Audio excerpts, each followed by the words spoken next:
Hey guys, tonight we wake before sunrise inside a quiet medieval monastery, where thick stone walls hold the night's cool air and the only sound is the distant call of a lonely owl giving way to the first sleepy birds. A single candle flickers beside your narrow bed, and somewhere beyond the courtyard, a heavy bronze bell is just about to announce the beginning of another perfectly ordinary day that, for you, feels anything but ordinary. You have somehow become a medieval monk, and while this might sound peaceful from the comfort of your bed, you probably won't survive this, at least not without developing a deep appreciation for cold mornings, plain bread, and more chanting than you ever imagined possible. So before you get comfortable, take a moment to like the video and subscribe, but only if you genuinely enjoy what I do here. And while you're settling in, let me know your location and your local time in the comments. It's always fascinating to see where in the world we're all drifting off together. Now, dim the lights. Maybe turn on a fan for that soft background hum, and let's ease into tonight's journey together. The first thing you notice is the cold, not the dramatic kind that bites through every layer of clothing, but the patient, persistent chill that has quietly settled into every stone surrounding you. It has been there for centuries, and it has no intention of leaving simply because you arrived. You open your eyes to darkness broken only by a trembling candle flame. Above you stretches a wooden ceiling blackened by years of smoke. The beams are rough, hand-cut, and wonderfully imperfect. Tiny cracks run across them like delicate rivers on an old map. Your bed is little more than a wooden frame topped with a thin mattress stuffed with straw. Surprisingly, after sleeping on it all night, your back isn't entirely unhappy. Medieval expectations are remarkably good at lowering modern standards. A heavy wool blanket slides from your shoulders as you sit up. The room is small enough that 3 careful steps carry you from the bed to the wooden door. There is no wardrobe, no mirror, no glowing phone demanding your attention before your eyes have fully opened. Only a simple peg holding your brown wool habit, neatly folded exactly where you left it yesterday, or perhaps where another monk left it hundreds of years ago. You pull the robe over your linen tunic. The fabric feels coarse at first, scratching gently against your neck before slowly becoming comfortable. It carries the faint scent of sheep's wool, beeswax, and smoke from countless evenings spent beside candles. A simple rope belt circles your waist. No jewelry, no decoration, nothing that calls attention to you. That is the point. Inside this monastery, one person matters far less than the community. Outside, kingdoms rise and fall. Kings argue over borders. Nobles collect taxes. Merchants haggle in busy marketplaces. But here, tucked away behind thick stone walls, time moves differently. It is measured not by politics but by bells. The first bell finally rings. Its deep voice rolls across the monastery like gentle thunder. One slow note, then another. The sound lingers in the cool morning air, echoing through corridors and sleeping chambers alike. Nobody rushes. Nobody complains. There is no dramatic leap from bed. The monks simply rise because they have done this yesterday, and the day before, and every day for years. Routine has become as natural as breathing. You open the wooden door. The corridor beyond is lit only by scattered candles placed in iron holders fixed to the stone walls. Their warm light dances across ancient masonry, creating shadows that stretch and shrink with every tiny movement of the flame. Sandals softly scrape against the floor. One monk passes without speaking. His head lowers slightly in greeting. You return the gesture. Words can wait. Silence is its own language here. You begin walking toward the cloister. Your footsteps echo gently beneath graceful stone arches. The courtyard lies at its center. Morning mist hangs above the grass. Drops of dew sparkle on tiny herbs growing between carefully arranged garden paths. A single apple tree stands quietly near the well. Its leaves barely move in the cool breeze. Somewhere nearby, a pigeon lands on the roof with a soft flutter of wings. Even the birds seem reluctant to disturb the calm. You pause beside the stone well. The bucket rests exactly where yesterday's brother left it. The rope creaks softly as you lower it into the darkness. Seconds later comes the satisfying splash. Cold water waits below. You pull steadily, hand over hand. The rope feels rough against your palms. Eventually, the bucket emerges, dripping crystal clear water that reflects the faint blue beginning to appear in the eastern sky. You wash your face. The shock of cold nearly convinces your soul to climb back into bed. If medieval monks had invented warm indoor plumbing, history might have unfolded very differently. Instead, you simply accept the icy splash as another ordinary gift of the morning. Nearby, more monks quietly prepare themselves. One adjusts his hood. Another fills a small wooden cup. An elderly brother smiles kindly as he watches the sunrise slowly brighten the horizon. No one appears hurried. The day is long. There is time for patience. You glance toward the monastery church. Its tall stone tower reaches confidently into the pale sky. Small windows catch the first golden light. A weathered wooden door stands slightly open, inviting rather than demanding. Inside waits prayer. But prayer here is not loud emotion. It is rhythm. It is breathing. It is returning, again and again, to the same familiar place inside yourself. As you cross the courtyard, the smell changes. Fresh earth, wet stone, beeswax, old wood, a trace of herbs drying somewhere nearby. Everything feels surprisingly alive, despite the silence. The monastery is not asleep. It is gently waking, just as you are. Beyond the outer walls stretches the medieval countryside. Rolling fields disappear into light morning fog. Tiny cottages sit in the distance, their chimneys beginning to release thin ribbons of smoke. Farmers will soon be awake. Children will soon be chasing chickens across muddy yards. Blacksmiths will light their forges. Bakers will knead fresh dough. But those sounds remain far away. For now, this quiet sanctuary belongs only to slow footsteps and ringing bells. Another bell sounds. Closer this time. Its note carries through every corridor like an invisible thread gathering everyone together. Monks emerge from every doorway. Young faces. Old faces, some wrinkled by decades of peaceful routine. Others still learning what this life requires. Each wears nearly identical clothing.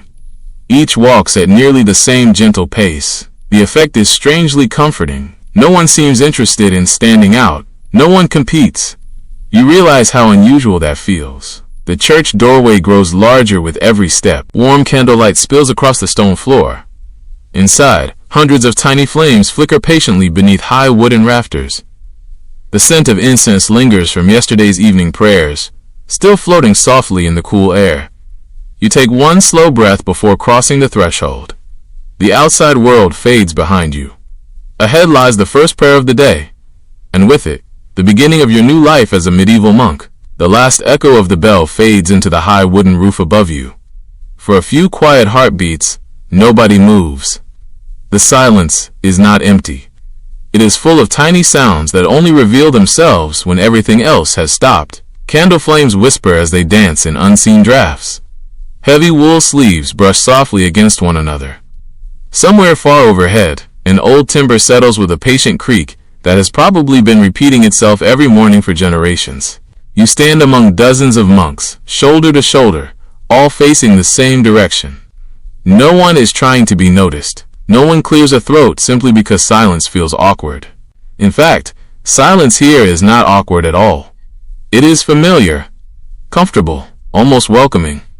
The first chant begins. A single voice rises gently from somewhere near the front of the church. Then another joins. Then another. Soon every voice blends together until you cannot easily tell where one ends and another begins. The melody is slow, simple, and unhurried. You do not understand every word, yet somehow you understand the feeling. The sound rolls through the stone church like warm water flowing over smooth river rocks. It asks nothing from you except that you listen. Outside, dawn continues to brighten. Thin beams of sunlight slip through narrow windows cut deep into the thick walls. They paint soft golden stripes across the worn stone floor. Dust floats lazily through those beams, turning the air itself into something visible. You breathe in slowly. The church smells of beeswax, old oak, cool stone, and the faint sweetness of incense burned countless evenings before. It is a scent no modern building quite manages to recreate. The prayers continue at an easy rhythm. Sometimes everyone sings together. Sometimes only one voice speaks while the others listen. Nobody rushes toward the next line. Time seems almost unconcerned with itself. Your legs begin to notice how long you have been standing. Modern chairs have spoiled you. Medieval monks, however, have developed a remarkable friendship with uncomfortable positions. Fortunately, complaining silently still counts as silence. Eventually the final notes fade. Another peaceful pause follows. The brothers bow their heads. One by one they begin leaving their places without hurry. Again, no conversation. Only quiet footsteps. You follow them back into the cool morning air. The sunrise has now spread across the monastery courtyard. The gray stone glows softly with hints of gold. Tiny birds hop along the edge of the well, searching for breakfast before the humans become too busy. Mist still clings to patches of grass beneath the apple tree. Drops of water sparkle like scattered glass. A younger monk walks beside you, carrying a small wooden bucket. He smiles politely. Neither of you says a word. There will be time for conversation later. This hour belongs to quiet. You soon reach a covered basin, where several monks wash their hands before breakfast. Fresh water pours slowly from a carved stone spout, shaped like a lion's head. The sculptor who created it has likely been gone for centuries, yet his work continues its humble duty every single day. You rinse your hands carefully. Cold again. Apparently warm water remains one of history's greatest luxuries. Nearby, an elderly monk gently folds a cloth after drying his hands. Every movement appears deliberate. Nothing feels wasted. Nothing feels rushed. Watching him is oddly calming. He performs ordinary actions with extraordinary attention. Perhaps that is one lesson this place quietly teaches. Not that life must always be exciting, but that even simple moments deserve care. The brothers gather outside the refectory. The dining hall doors remain closed. Nobody pushes forward. Nobody forms an impatient line. Everyone simply waits. After a few moments, the doors open. The scent reaches you almost immediately. Fresh bread. Warm oat porridge. A hint of onions from yesterday's vegetable broth. It is not a feast.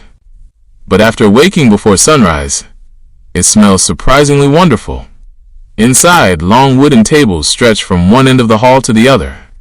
Simple benches stand neatly beside them. The walls remain plain, except for a carved wooden cross and a few shelves holding clay bowls. No paintings, no decorations competing for attention. Only usefulness. Each monk quietly takes the same place every morning. You notice there are no assigned seats marked with names. Yet everyone seems to know exactly where to sit. Routine has replaced instructions. You settle onto the wooden bench. It is, predictably, not especially comfortable. At least whoever invented padded dining chairs had excellent instincts. Clay bowls are placed before each brother. Steam rises gently into the cool air. A monk carrying a basket moves slowly along the table, placing one round loaf after another before each place. Another follows with wooden cups filled from a pitcher of fresh well water. No coffee. Your modern brain briefly mourns, then remembers that coffee has not yet arrived in most of medieval Europe. History can be cruel in unexpected ways. Before anyone touches the food, the abbot offers a brief blessing. Every head bows. The room grows perfectly still once more. Then breakfast begins. No loud chatter fills the hall. Instead, the quiet is broken only by tiny everyday sounds. Wooden spoons, gently tapping clay bowls, bread crust breaking beneath careful fingers. The soft pouring of water, a chair sliding slightly across the floor. The rhythm itself becomes strangely soothing. You taste the porridge. Plain, warm, comforting. The oats carry a mild sweetness, all on their own. Nothing has been drowned in sugar. Nothing is overly seasoned. The food exists simply to nourish. You tear off a piece of fresh bread. Its crust is firm, while the inside remains wonderfully soft. You suddenly understand why fresh bread has inspired poets for centuries. Sometimes, simple things truly deserve their reputation. Across the hall, one monk slowly reads aloud from a large manuscript placed upon a wooden stand. His calm voice fills the room while everyone eats. No one interrupts. The reading might be scripture, or perhaps a lesson from one of the early church fathers. Either way, the words drift gently across the tables like another form of quiet music. You listen without trying too hard to remember every sentence. There is comfort in simply hearing the steady rhythm of another human voice. Outside the windows, daylight grows brighter. A pair of swallows dart through the courtyard, chasing invisible insects. The monastery is fully awake now. Soon each monk will leave for different duties. Some will work in gardens. Others will copy manuscripts. Some will welcome travelers. Others will care for livestock or prepare meals. Every task matters equally. No work is considered too small. Even sweeping a floor can become an act of devotion when done with patience. You finish the final spoonful of porridge. The bowl is almost spotless. Waste is rare here. Food requires too much labor to be taken lightly. Fields must be planted, grain harvested, flour ground, bread baked. Every meal carries the work of many hands. Another short prayer quietly marks the end of breakfast. The benches move back in near-perfect harmony. The brothers stand together. Morning has only just begun.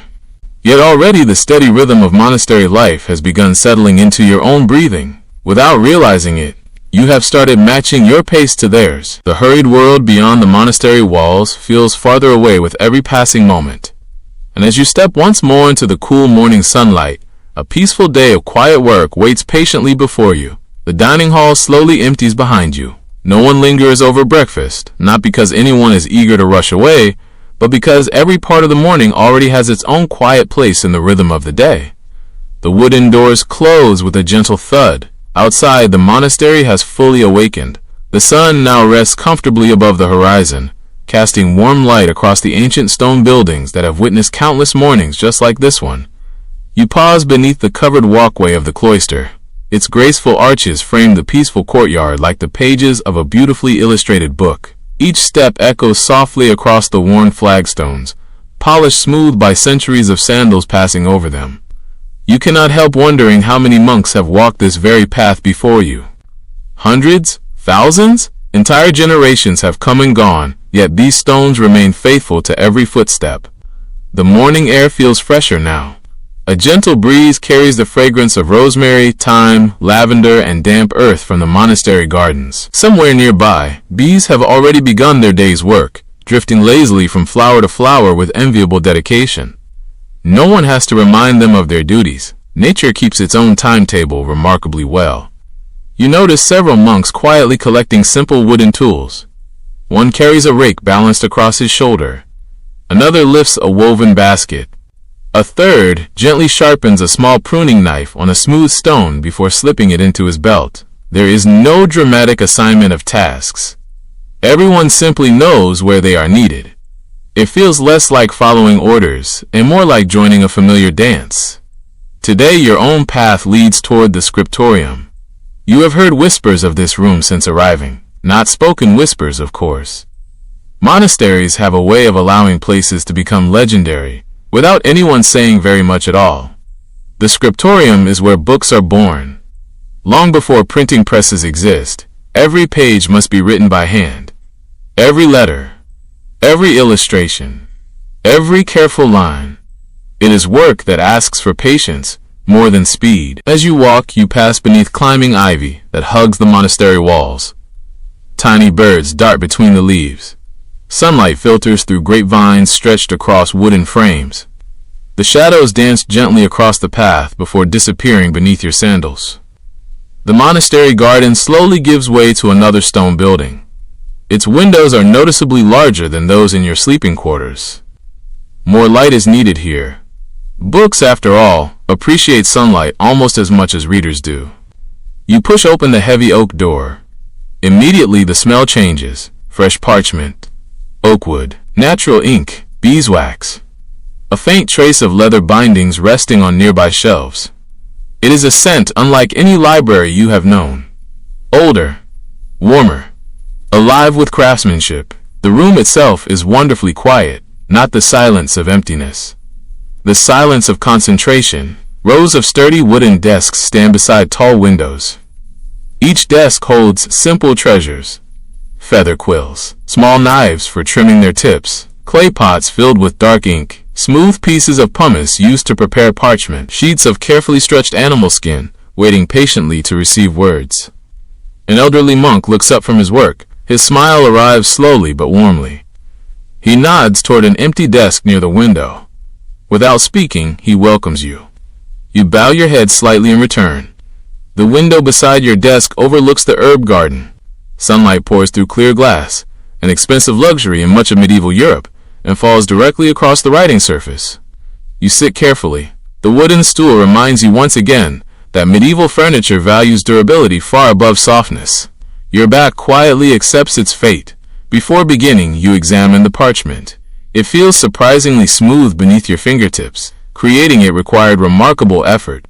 Animals were raised, hides carefully cleaned, hair removed, the skin stretched tightly upon wooden frames, scraped, washed, dried, polished. Only then could it become something worthy of carrying knowledge across generations. A single page represents hours of invisible labor. No wonder every sheet is treated with respect. Beside the parchment rests a goose feather. Its tip has been sharpened into a delicate writing point. The elderly monk demonstrates the first strokes. His movements are astonishingly steady. He dips the quill lightly into the ink, not too deeply. Too much ink would blot the page. Too little would leave broken letters. Experience has taught his hand exactly how much is enough. You imitate him. The feather glides gently across the parchment. At first, the lines wobble slightly. Your modern handwriting offers little advantage here. Writing with a feather is a conversation between patience and gravity. Ink flows differently than a ballpoint pen. The parchment responds differently than paper. Everything asks you to slow down. Perhaps that is exactly the lesson.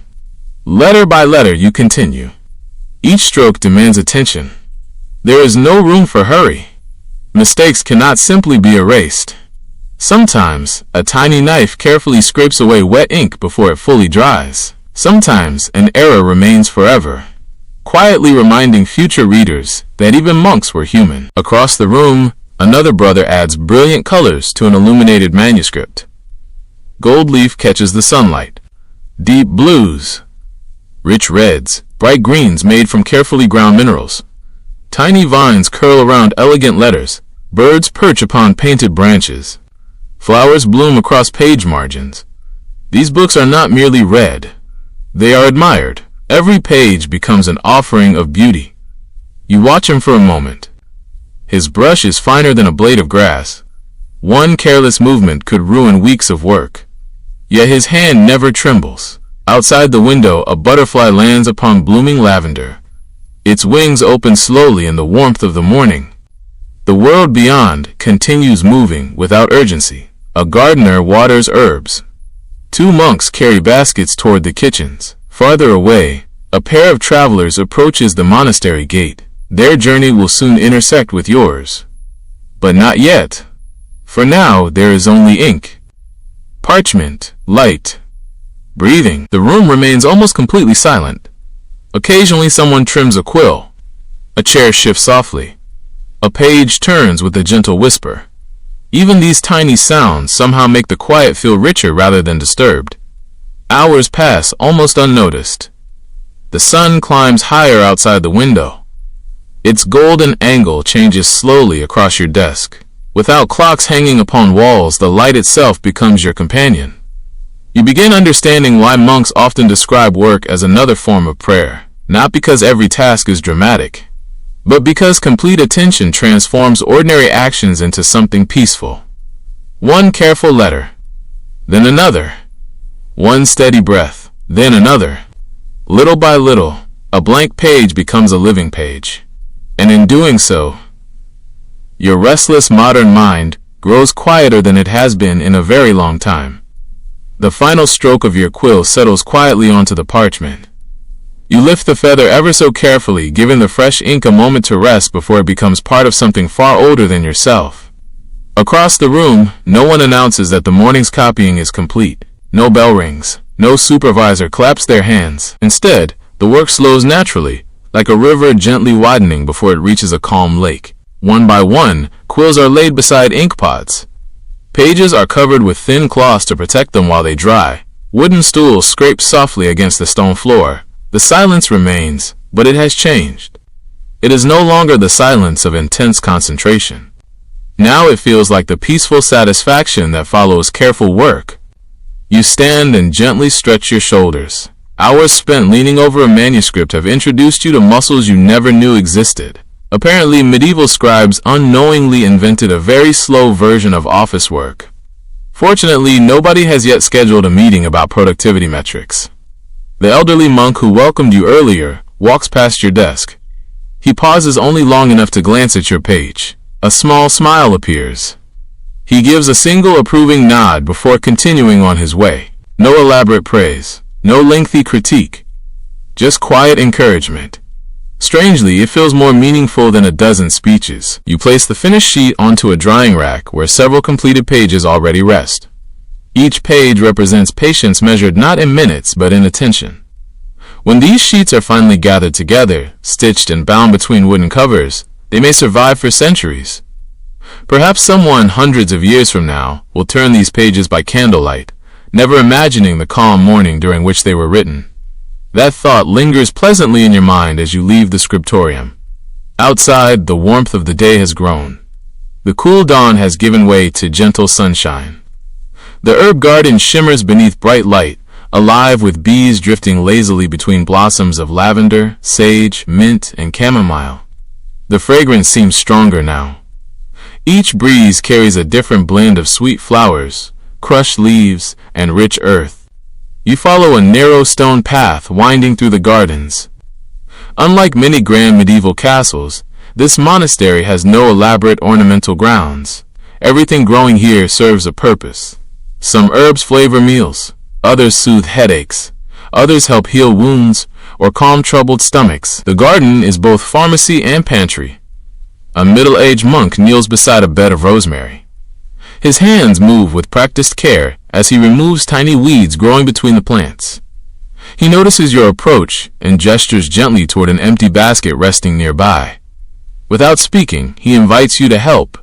You kneel beside him. The soil feels cool beneath your fingers. Tiny weeds pull free with satisfying ease. It is surprisingly enjoyable. There is no race to finish, no stopwatch measuring your speed. Only one small task completed carefully after another. A robin lands only a few feet away. Its bright eyes watch your movements with cheerful curiosity. Apparently, even medieval birds appreciate freshly turned soil in hopes of discovering hidden insects. The monk smiles as the little visitor hops closer. Neither of you disturbs it. The garden belongs to all its inhabitants. Nearby, neat rows of onions stretch toward the sunlight. Beyond them grow cabbage, beans, leeks, and peas. Fruit trees stand farther along the path, their branches gently swaying beneath the light breeze. Several apple trees already carry small green fruit that will not ripen until later in the season. Patience, once again, seems woven into every corner of monastery life. Nothing important happens instantly here. Not books, not gardens, not people. You carry the basket as the monk begins harvesting bunches of fragrant mint. Each stem is cut carefully with a small knife before being placed inside.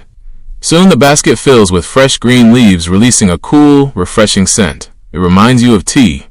Although tea itself remains a rarity in this part of medieval Europe, herbal infusions are already well loved. A nearby wooden bench holds bundles of herbs tied neatly with twine.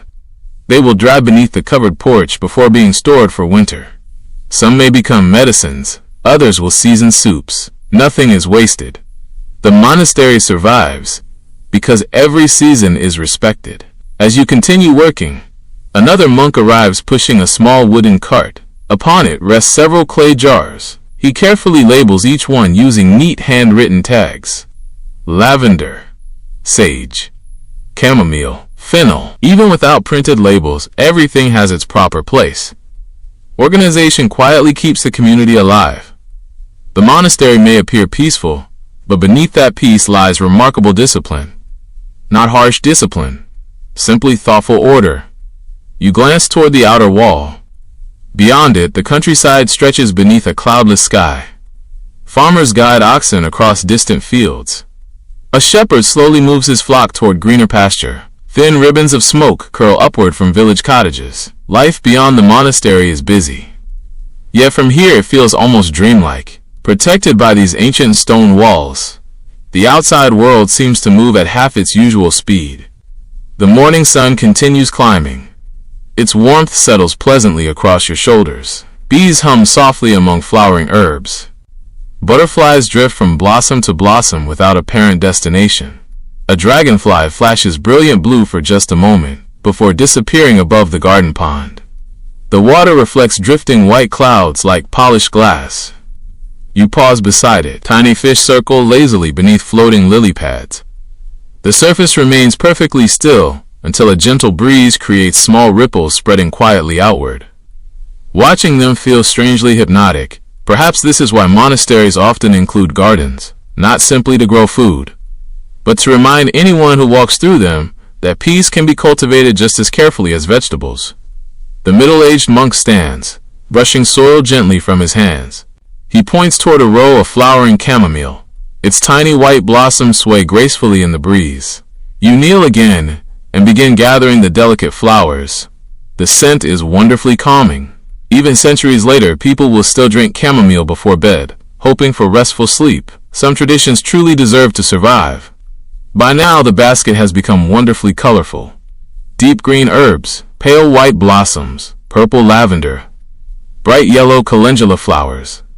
Together they create a quiet beauty that no expensive decoration could improve upon. You carry the harvest toward the drying shed. Wooden shelves line its interior from floor to ceiling. Bundles hang upside down from sturdy beams overhead. The entire room smells wonderfully fresh. Mint, thyme, rosemary, lavender, a gentle mixture of nature itself. You carefully arrange today's harvest beside yesterday's. The herbs will slowly dry over many days before finding their place in kitchens, workshops, and the monastery infirmary. Nothing hurried, nothing forced. Everything unfolding exactly when it should. As you step back outside, the bell rings softly once again across the courtyard. Its familiar voice floats over gardens, rooftops, and stone walls. Another peaceful chapter of the day is ready to begin. You take one last slow breath of fragrant summer air before turning toward the sound, carrying with you the quiet satisfaction that only patient hands and gentle work can bring. The bell's gentle voice lingers in the warm afternoon air. You leave the drying shed behind, brushing a few tiny leaves of lavender from your sleeve as you follow the familiar stone pathway back toward the heart of the monastery.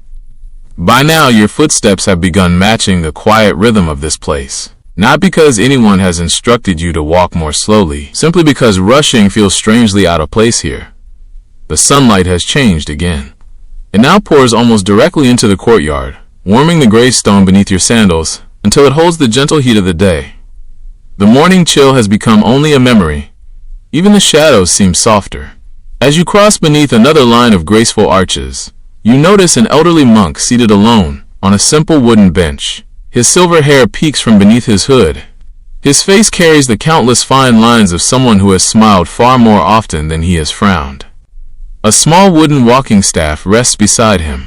On his lap lies an unfinished length of rope he is patiently twisting by hand from coarse hemp fibers. His fingers move with remarkable steadiness despite their age.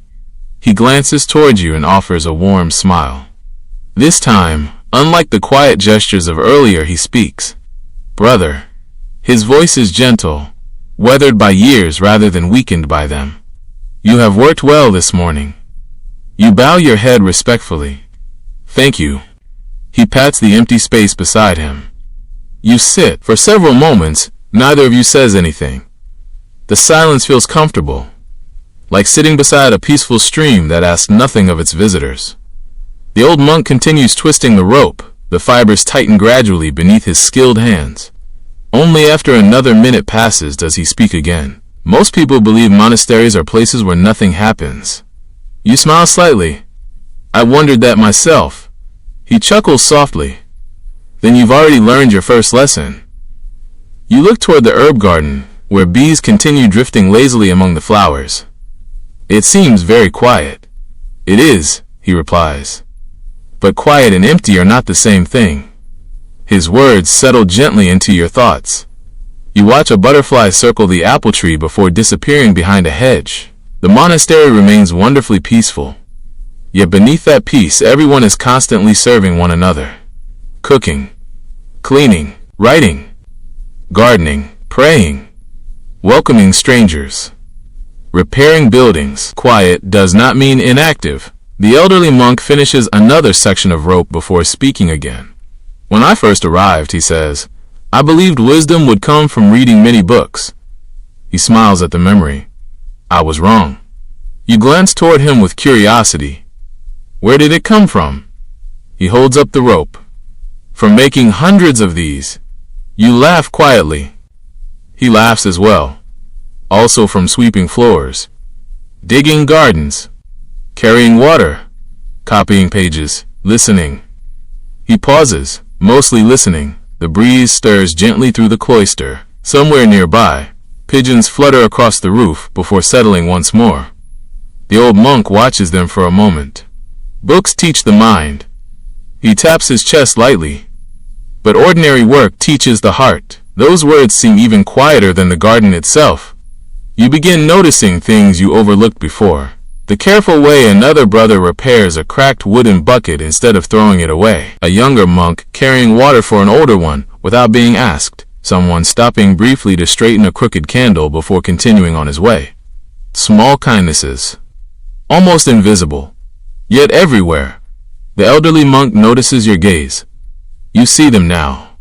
I think I do. They're easy to miss if you're always looking for extraordinary things. He resumes twisting another section of rope. God often hides remarkable lessons inside ordinary afternoons. A warm breeze carries the scent of fresh bread from the monastery kitchen. Lunch preparations have already begun. Somewhere beyond the courtyard, vegetables are being chopped. A large iron pot hangs above a fire. You cannot see any of it, but the aromas tell their own quiet story. The old monk smiles knowingly. Our cook says soup improves when stirred patiently. Is that true? He shrugs playfully. I've never argued with someone holding my lunch. You both laugh. Even medieval humor, it seems, survives surprisingly well. For a while you simply watch the courtyard together. A cat appears from beneath a stone staircase. It stretches lazily before wandering toward the kitchens with great confidence. Clearly, it has learned where generous cooks occasionally drop scraps. No one chases it away. The monastery has apparently adopted the cat, or perhaps the cat has adopted the monastery. Either seems equally likely. The elderly monk slowly stands, leaning gently upon his walking staff. His movements are careful but unhurried. Age has changed his pace, not his peace. Come, he says. There is something I'd like to show you. You follow him beneath the shaded cloister. The thick stone walls keep the passage pleasantly cool, despite the warm afternoon outside. Soon you arrive beside a weathered wooden door tucked into a quiet corner of the monastery. He pushes it open. Inside waits a small workshop. Sunlight pours through a single narrow window. Wood shavings cover portions of the floor. Simple tools hang neatly from pegs along the walls. Hand saws, wooden mallets, chisels polished smooth by decades of careful use. Half-finished stools rest beside sturdy workbenches. Nothing luxurious. Everything useful. This room, he says softly, has repaired more broken chairs than anyone remembers. He runs his fingers across an old wooden table, and perhaps a few broken hearts as well. You look around curiously. He notices. When people work with their hands, he explains, their minds often become quiet enough to hear answers they couldn't find before. A younger monk enters carrying a cracked stool. He greets the elder respectfully. Without a word, the older monk examines the damaged leg. He gently presses the loose joint, smiles. It can be repaired. The younger monk's face brightens. No excitement, simply quiet relief. The elder hands him a wooden peg carved earlier that morning. Nothing here is wasted, he says after the younger monk leaves. Not wood, not food, not time. He looks toward you. And certainly not people. The afternoon sunlight now slants gently through the workshop window, illuminating tiny dust particles drifting lazily through the still air. For several peaceful moments, neither of you speaks. You simply stand together surrounded by tools, timber, and the comforting scent of fresh pine shavings. It occurs to you that wisdom rarely announces itself with great ceremony. Sometimes it arrives disguised as an old man patiently making rope, or repairing chairs, or smiling at a curious newcomer. Outside, the familiar monastery bell begins ringing once again. Its calm notes drift through open windows and across quiet courtyards. The elderly monk smiles. Our next lesson, he says warmly, is waiting. Together, you step back into the golden afternoon, where another gentle chapter of monastery life quietly unfolds. Tonight we wake up gently aboard a wooden pirate ship, drifting across a calm sea just before sunrise. The deck above your head creaks softly with every slow wave, ropes sway in the ocean breeze, and somewhere high in the rigging, gulls call as the first hint of dawn colors the horizon. You're no fearless pirate captain, not even close. You're the newest cabin boy, responsible for the smallest jobs on the ship, and, if we're being completely honest, you probably won't survive this. Mostly because somebody is about to ask you to scrub an entire deck with a tiny bucket and what appears to be the world's grumpiest mop. So before you get comfortable, take a moment to like the video and subscribe, but only if you genuinely enjoy what I do here. And while you're settling in, let me know your location and your local time in the comments. It's always wonderful to see where everyone is joining tonight's voyage from. Now, dim the lights, maybe turn on a fan for that soft background hum, and let's ease into tonight's journey together. The first thing you notice is the gentle rocking. Not enough to throw you from your bed, just enough to remind you that the world beneath you is floating. Your bed, if it can truly be called that, is a canvas hammock tied securely between two thick wooden beams below deck. It sways slowly from side to side, following the rhythm of the sea as naturally as breathing. Above your head, the heavy timbers creak with quiet familiarity. The ship has made this sound every day for years. The wood complains softly, then settles again, perfectly content to continue carrying everyone across the ocean. You open your eyes. The room is dim. Only a single lantern burns near the staircase leading toward the deck. Its warm light dances gently across rows of hanging hammocks, where other sailors still sleep. Some snore softly. Others barely move, wrapped tightly in coarse wool blankets despite the warm air. The smell is unmistakable, salt. Old timber. Tar used to waterproof the hull. Canvas sails. A faint trace of pipe smoke lingering from the previous evening. It is not unpleasant, only different. The scent of a world carried by the sea. You slowly climb from your hammock, careful not to disturb the sailor sleeping beside you. Your bare feet touch sturdy oak planks, polished smooth by countless footsteps. The floor moves gently beneath you. At first it feels strange, then your legs begin adjusting almost without thinking. You discover that standing aboard a ship is less about balance and more about learning to move with the waves rather than against them. Someone clears his throat nearby. An older sailor with a weathered beard sits on the edge of his hammock pulling on worn leather boots. He notices you looking uncertain.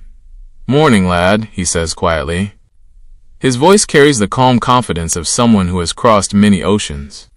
You'll find the sea kinder if you stop arguing with it. You blink. "I'm arguing?" "With your knees." He chuckles. They're trying to stay perfectly still. He stands effortlessly as the ship rolls beneath him. "Let the deck move." You imitate him. Instead of stiffening, you relax slightly. Almost immediately your balance improves. The old sailor smiles. "There you are. First lesson. The sea always wins." You nod thoughtfully. It seems like useful advice, not just aboard ships. A faint glow begins appearing through the narrow hatch overhead. Dawn is approaching. You follow the sailor toward the ladder leading to the main deck. Each step brings cooler air.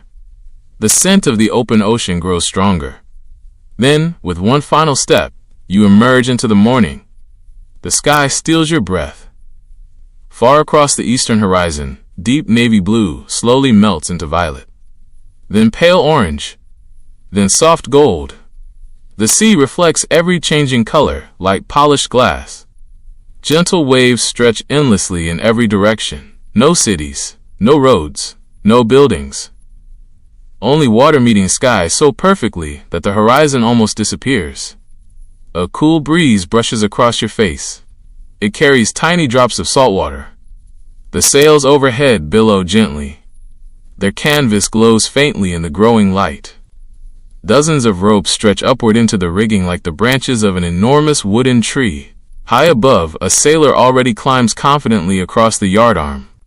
From down here he seems impossibly small. Yet he moves with complete ease. You decide very quickly that heights are not currently your strongest talent. Perhaps someday, preferably much later, the deck itself is already coming alive. A few crew members quietly coil ropes left loose overnight. Another checks the great wooden wheel near the stern.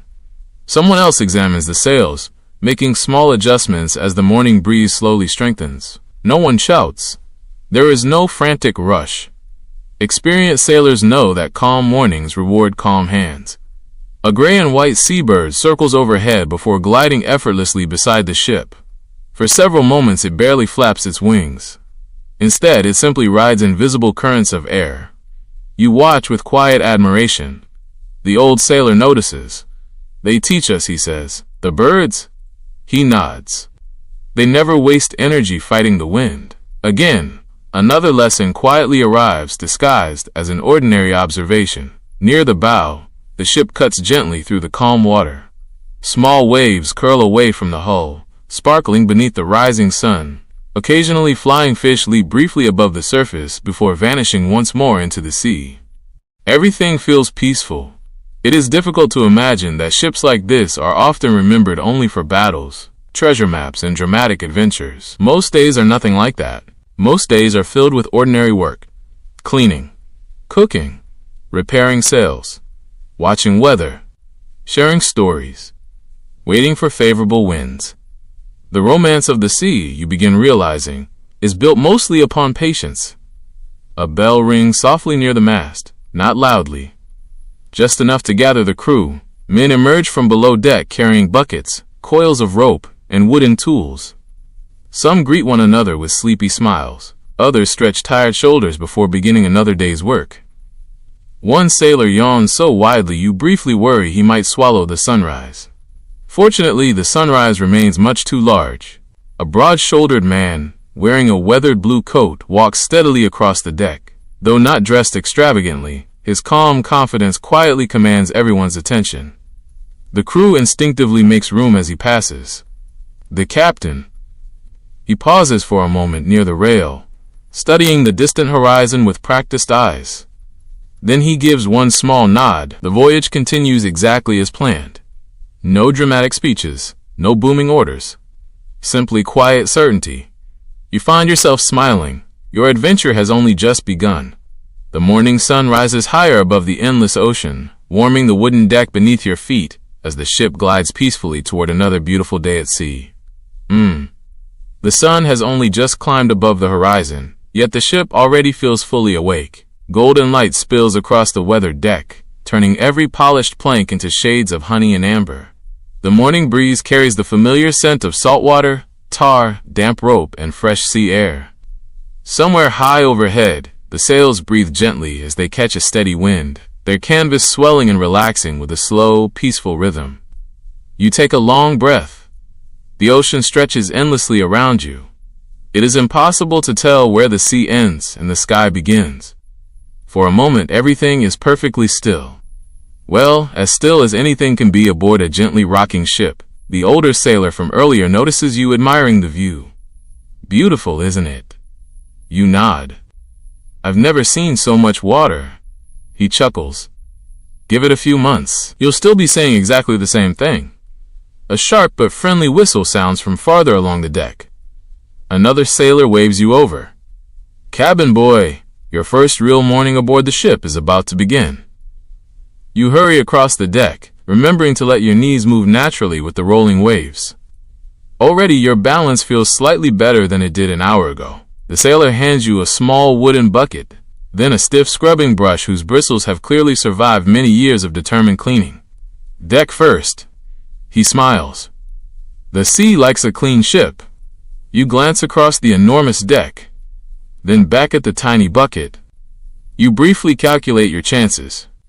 They seem optimistic at best. Still, everyone else has started working without complaint. So you kneel beside the planks. The seawater feels cool against your hands as you splash it across the wood. You begin scrubbing. Slow circles, steady pressure. The brush makes a soft scratching sound against the oak. At first, the work feels endless. Every time you finish one section, another seems to appear. The deck apparently has mastered the ancient art of looking much larger once someone asks you to clean it. Nearby, another sailor laughs kindly. Don't chase the whole ship. He points with his brush. One plank at a time. That advice changes everything. Instead of worrying about the entire deck, you focus on a single board. Then the next. Then another. The task becomes surprisingly peaceful. The steady motion settles into a comfortable rhythm. Scrub, rinse, move forward. Repeat. Above you, gulls drift effortlessly through the bright blue sky. One lands briefly on the railing, tilting its head as though inspecting your work. Apparently even seabirds appreciate proper ship maintenance. The old sailor walks past, carrying a coil of thick hemp rope. He glances at your progress. Not bad. You smile. I finished 3 planks. Excellent. He pauses. Only another few hundred. He grins before continuing on his way. You laugh quietly. Pirates, it seems, enjoy gentle jokes almost as much as hard work. As the morning continues, the ship slowly comes alive with dozens of small routines. One sailor oils the wooden blocks that guide the ropes. Another carefully checks every knot securing the mainsail. 2 crew members inspect the anchor's heavy chains.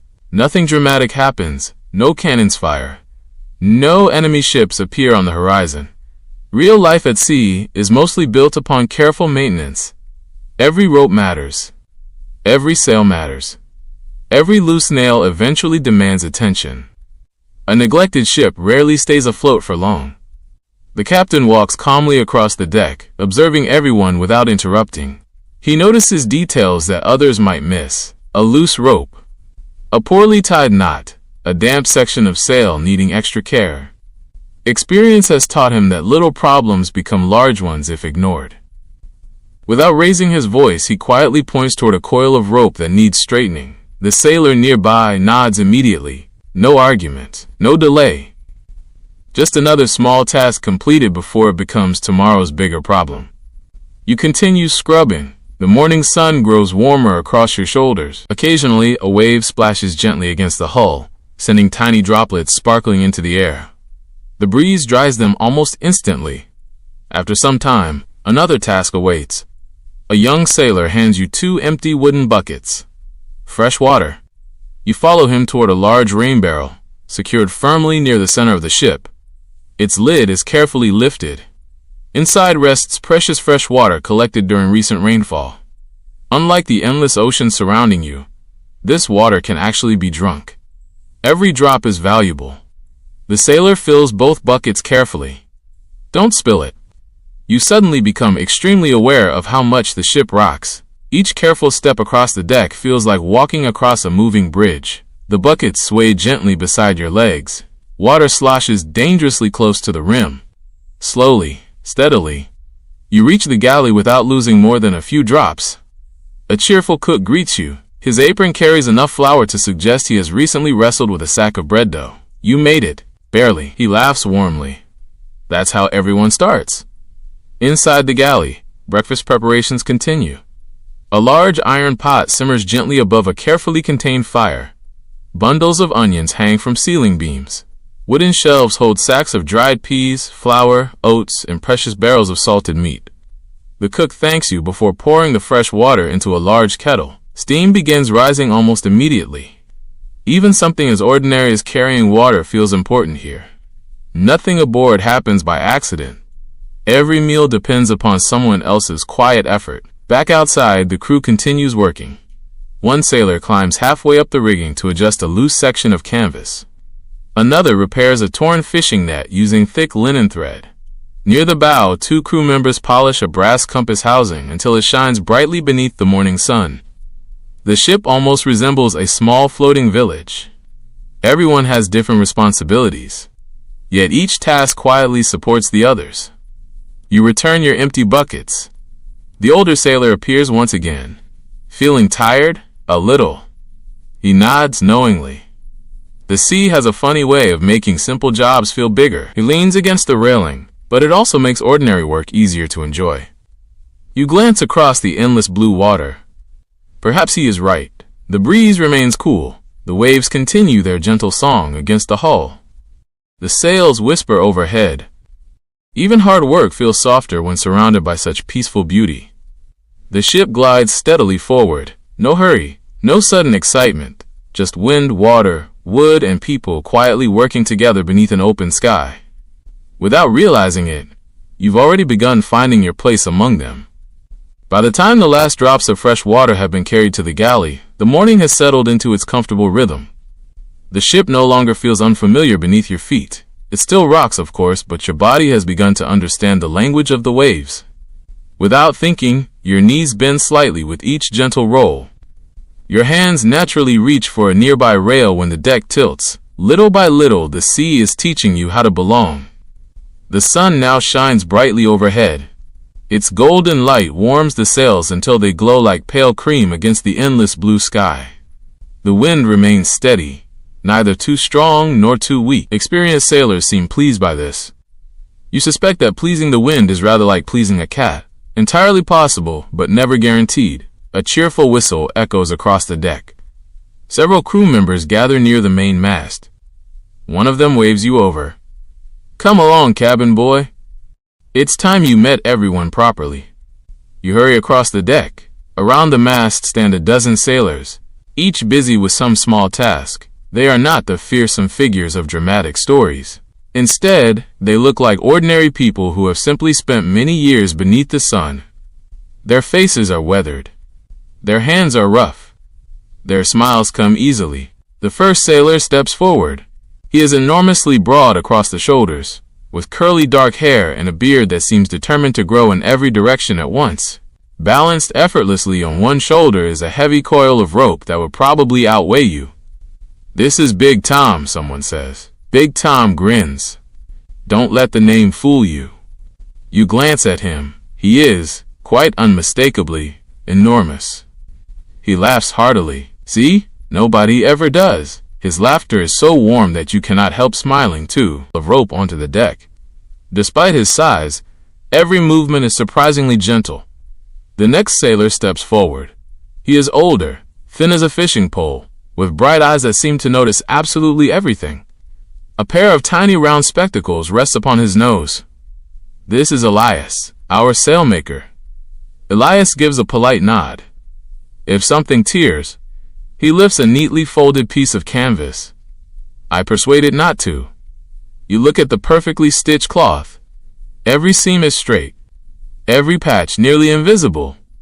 Clearly, persuasion is one of his talents. Nearby sits another sailor, cross-legged beside a wooden bucket, overflowing with fishing hooks, lines, and floats. He carefully sharpens a hook with a small whetstone. This is Finn. He smiles without looking up. If the sea is generous, he holds up the hook. We eat fresh fish tonight. And if it isn't, he shrugs cheerfully. Then we become better storytellers. Everyone laughs. Apparently good humor travels just as well as ships. A younger sailor waves enthusiastically from the rigging overhead. He climbs down with astonishing speed, landing lightly on the deck. This is Jack. He offers his hand. I'd shake yours properly.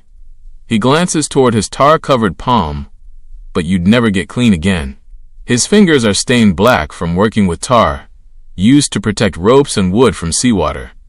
The scent follows him everywhere. Oddly enough, he seems rather proud of it. It means the ship stays dry. You nod. That seems like a very worthwhile smell.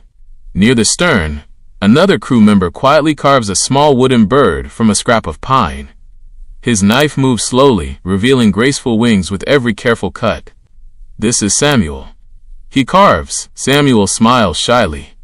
When work is finished, he hands you the tiny bird. It fits perfectly into your palm. Its feathers are simple, yet beautifully shaped. A gift. You thank him warmly. Already the ship feels less like a workplace and more like a small floating family. Every person brings something different. Strength, patience, skill, humor, kindness. No two sailors are exactly alike, yet somehow they fit together remarkably well. The captain walks past just then. Everyone offers a respectful nod. He returns each greeting with one of his own. No grand ceremony. Simply quiet respect shared both ways. You notice something interesting. No one seems afraid of him. They trust him. There is a difference. A successful captain, you begin realizing, earns confidence through steady decisions rather than loud commands. Big Tom picks up another coil of rope. Come on. I'll show you something. You follow him toward the bow, where several ropes lie neatly arranged. He kneels beside them. Every rope has its place. He points toward one thick line. This lifts sails. Another, that secures cargo. Another, that helps steer. They all look remarkably similar to you. He notices your expression. They'll start looking different. Eventually. You hope he's right. At the moment, they resemble an extremely organized collection of spaghetti. Tom demonstrates how each rope is coiled.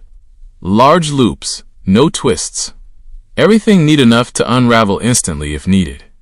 You imitate him. Your first attempt resembles a sleeping snake. Tom studies it thoughtfully. Well, he smiles. It certainly has personality. You both laugh. The second attempt looks better. By the third, the rope finally begins behaving itself. There. Tom nods approvingly. Now it trusts you. Nearby, Elias repairs a tiny tear in one corner of a sail. His needle moves steadily through thick canvas. Every stitch is nearly identical. He explains that even the smallest tear can grow larger if ignored. Again, another lesson seems to apply to more than sails. Small problems rarely become smaller by themselves. Finn suddenly calls from the rail. Dolphins! Everyone turns. Sure enough, a small pod glides gracefully beside the ship. Their smooth gray backs rise and fall through the sparkling water. One leaps briefly into the air before splashing gently back into the sea.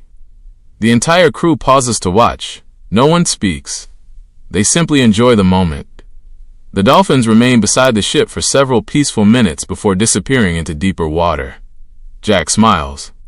They always seem to know where they're going. You glance toward the endless horizon. So do we. He grins. We certainly hope so.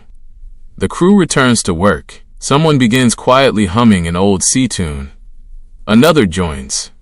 Soon several voices blend together into a gentle melody carried away by the wind. No instruments. Only relaxed voices rising and falling with the rhythm of the waves. The song feels less like entertainment and more like another part of the ship itself. As the afternoon sun climbs higher, you realize you no longer feel like a stranger aboard this vessel. You know names now, faces, voices, small habits, shared smiles. The sea may be vast beyond imagination, but aboard this wooden ship, surrounded by people who quietly care for one another, the world suddenly feels wonderfully small. The dolphins disappear into the deep blue, leaving only widening circles upon the water. For a few moments, everyone watches the empty sea where they were swimming, almost expecting them to return. Then, as quietly as it had paused, the life of the ship begins moving again. Ropes are lifted, sails are checked. The gentle humming of the crew returns. The ocean, it seems, offers beautiful interruptions, but it never forgets to keep moving. Your stomach gives a quiet reminder that the morning has been longer than it first seemed. Apparently, learning ropes, scrubbing decks, and admiring dolphins all require a surprising amount of energy. A pleasant aroma drifts across the ship. Warm oats, fresh bread, a hint of smoked fish. The cook appears at the galley doorway, carrying an enormous iron ladle like a general preparing for battle. Only this battle is against hunger. He rings a small brass bell. Breakfast. No sailor hesitates. Within moments, the crew gathers near the galley in an orderly line. No pushing. No shouting. Everyone knows there is enough for all. The captain joins the line, just like everyone else. No special treatment. No separate table. At sea, even leaders eat the same meals as the people beside them. You take your place near the end. The cook smiles as you approach. First breakfast aboard? You nod. He fills your wooden bowl with thick oat porridge. Steam curls gently into the cool sea breeze. Next comes a generous slice of fresh bread, baked yesterday while the sea remained calm. Finally, he adds a small portion of smoked fish. Simple, wholesome, exactly what a hard-working crew needs. You carry your meal carefully across the gently moving deck. Finding somewhere to sit becomes your next adventure. A broad wooden barrel serves perfectly well. You settle onto it, bowl balanced carefully upon your knees. The ship rocks softly beneath you. Fortunately, breakfast decides to remain inside the bowl, mostly. Big Tom sits nearby with his own meal. He tears off a piece of bread. Never rush eating at sea. Why not? He gestures toward the horizon. Because the sea has excellent timing. Just then the ship rolls gently over a slightly larger wave. A sailor farther along the deck laughs as a spoonful of porridge nearly escapes. Tom smiles. See? The ocean enjoys practical jokes. You begin eating more carefully. The porridge is warm and surprisingly comforting. It contains only oats, a little salt, and fresh water. Nothing fancy. Yet after a busy morning, it tastes wonderful. The smoked fish adds a pleasant richness. The bread has a firm crust and a soft center, still holding yesterday's warmth. Modern breakfasts often arrive, wrapped in bright packaging.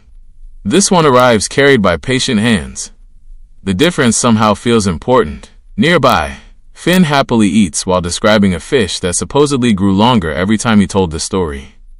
It was this big. He stretches his arms. Someone laughs. It was half that size yesterday. Finn looks thoughtfully toward the sky. The fish has been remembering itself. More laughter spreads across the deck. Even the captain smiles quietly over his bowl. Stories, you begin noticing, are another important meal aboard ship. They feed good spirits.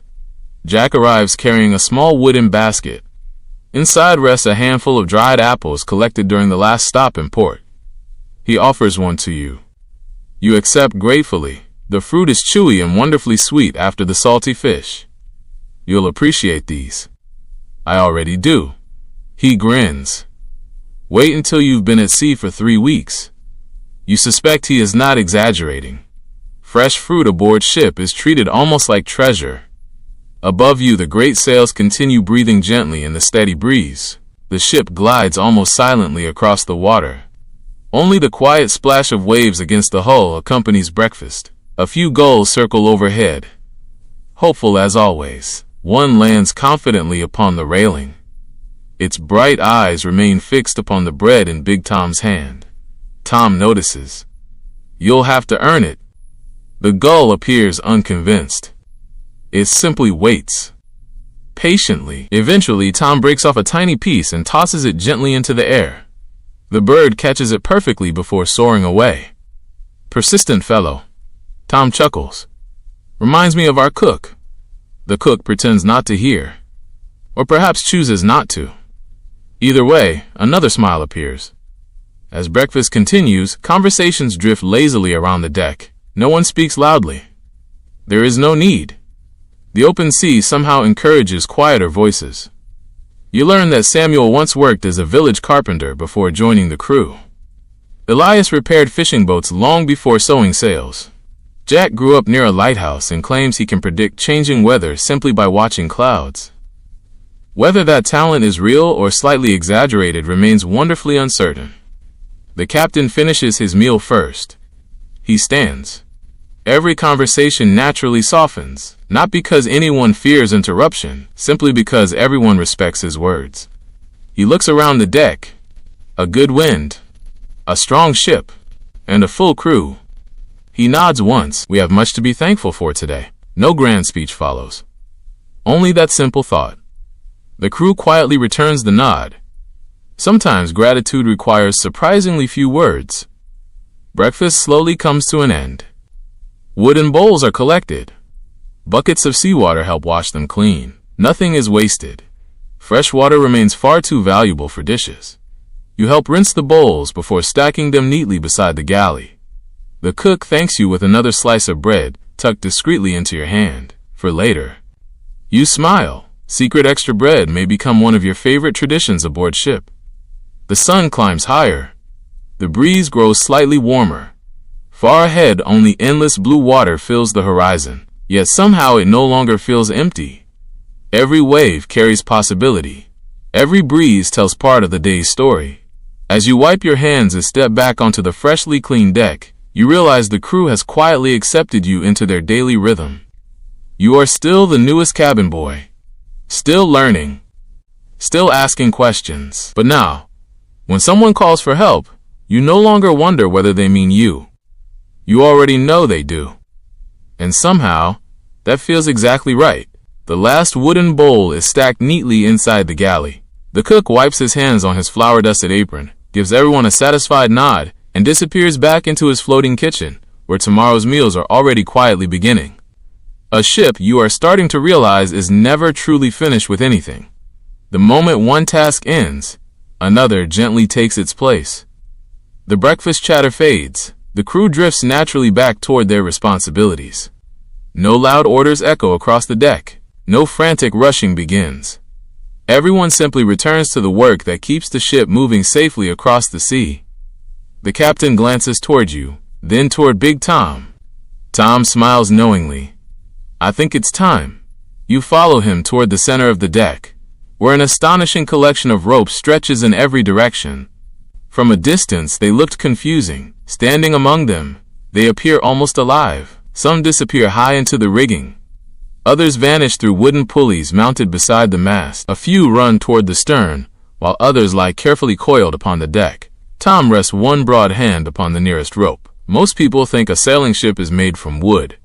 He gently pats the thick hemp line. They're only half right. He smiles. The ropes do just as much work. You run your fingers across the coarse fibers. The rope feels surprisingly warm beneath the afternoon sun. Tiny strands twist together into a single powerful line. Every fiber supports the others. Alone, each strand could break easily. Together, they pull enormous sails through powerful winds. Tom notices you studying it. A good crew works the same way. Another lesson quietly arrives, not from a book, not from a speech, just from a rope. He begins introducing you to the different lines. This one raises the mainsail. This steadies the yard. That controls the angle of the sail. He never overwhelms you. Only one rope at a time. One name. One purpose. One simple explanation. The sea, much like the monastery you once imagined in another life, seems to reward patience above speed. You repeat each name aloud. Not perfectly. Several sound remarkably similar. Tom laughs kindly whenever you stumble. No one learns them all in a day. He points upward. Some sailors spend years learning every line. You glance toward the towering mast. The web of rope stretches almost impossibly high. You suddenly understand why. Nearby, Jack is climbing through that maze with complete confidence. He moves from rope to rope, almost as effortlessly as someone walking along a garden path. From below, it seems almost magical. Jack notices you watching. He waves cheerfully, then disappears briefly behind one great sail, before reappearing several yards higher. You decide that gravity must simply like him more than everyone else. Tom whistles softly. Jack climbs back down with astonishing speed, landing lightly beside you. He brushes a little sawdust from his sleeve. Ready to learn your first knot? You nod eagerly. The sea, much like the he pulls a short practice rope from his pocket. Every sailor knows dozens, but one good knot is worth more than 10 forgotten ones. He places the rope in your hands. Watch carefully. His fingers move slowly, over, under, around, through. Then he gently tightens the rope. A neat knot appears. Simple, strong, easy to untie later. He hands it to you. Now you attempt to copy every movement. Halfway through, the rope somehow transforms into something resembling a sleepy octopus. Jack studies your creation thoughtfully. Well? He smiles. It certainly has imagination. You laugh. So not correct? Not yet. He patiently untangles the rope. Again. This time you move more slowly. Over, under, around, through. The knot begins taking shape. Not perfect, but recognizably close. Jack nods. Better. The rope is starting to trust you. Apparently ropes appreciate encouragement almost as much as people do. For the next several minutes, you tie and untie the same knot again and again. Each attempt becomes smoother. Your fingers begin remembering what your mind still struggles to recall. Practice quietly replaces uncertainty. Nearby, Elias finishes repairing the sail. He lifts it proudly toward the sunlight. Not a single loose stitch remains visible.